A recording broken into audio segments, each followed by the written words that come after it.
Les camarades de l'Action sociale du Bas-Rhin vous saluent fraternellement.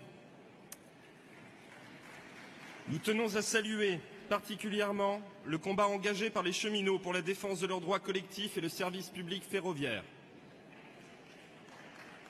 Nous saluons toutes celles et tous ceux, depuis les salariés des EHPAD, les fonctionnaires, notamment les enseignants, les étudiants, en passant par les travailleurs de la grande distribution et tous les autres qui ont décidé de résister aux attaques plutôt que de les subir.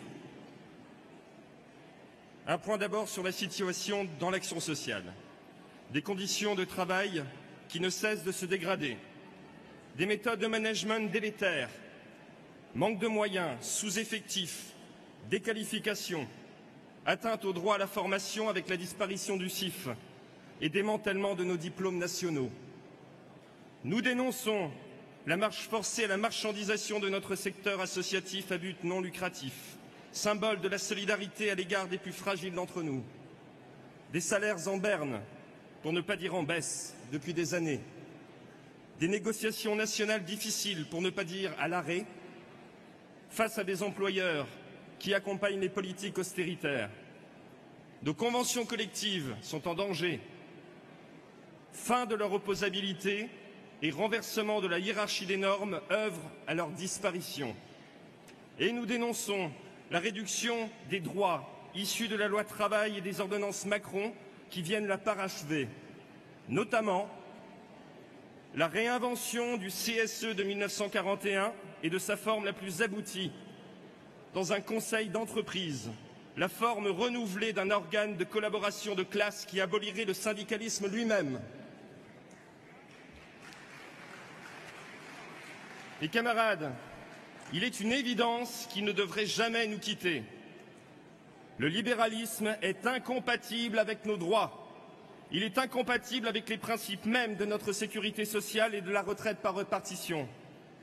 Les politiques mises en œuvre depuis plusieurs dizaines d'années, qui connaissent aujourd'hui un emballement effréné, sont des politiques libérales de régression sociale, à contre-courant du monde que nous avons construit et que nous avons toujours défendu. La cohérence des attaques que subissent les travailleurs est indéniable. Nous sommes aujourd'hui taxés d'ancien monde. Ce monde qui a imposé la sécurité sociale, les congés payés, la retraite par répartition, le droit du travail, le droit de grève. Ce même droit de grève qu'une proposition de loi toute récente veut éteindre. 10 jours de préavis et référendum organisé par l'employeur à bulletin secret. Si le résultat n'atteignait pas les 50%, la grève serait illicite. Allons-nous laisser faire ça? Un ancien monde donc.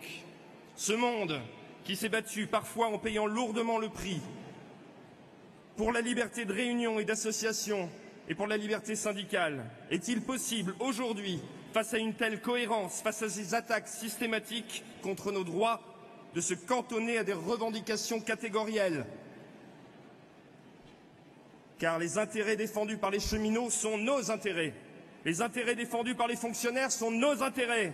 Les intérêts des autres travailleurs seront toujours aussi les nôtres.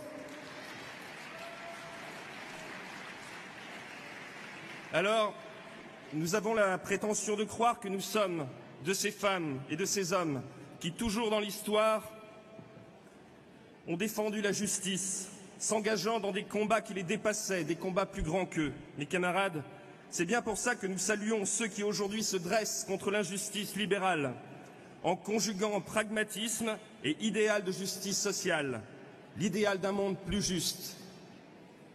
Mes camarades, le monde nous regarde. Nombre de travailleurs attendent un signal. L'inanité des concertations ne fait plus aucun doute.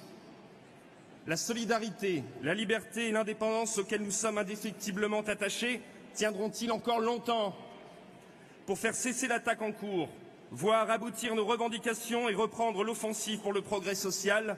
Nous considérons comme incontournable la construction d'une grève interprofessionnelle dans l'unité d'action la plus large.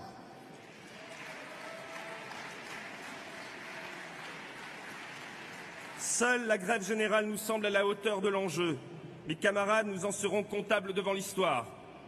Oui, nous sommes l'ancien monde. Oui, nous sommes les héritiers de ceux qui, depuis longtemps, défendent la justice, la liberté et l'émancipation des travailleurs. Que la minorité des puissants qui nous exploitent prenne garde. L'ancien monde se lève. Si j'osais, j'emprunterais même ma conclusion à un camarade qui, j'en suis sûr, ne m'en tiendra pas rigueur. Mes camarades, nous ne pouvons pas les laisser faire. Nous n'avons pas le droit de nous résigner au pitoyable. Alors, je vous propose de reprendre à notre compte le cri qui aurait résonné à Verdun, puis résonna en Espagne quelques années plus tard. Ils ne passeront pas! Vive la CGT Force ouvrière, vive la sociale!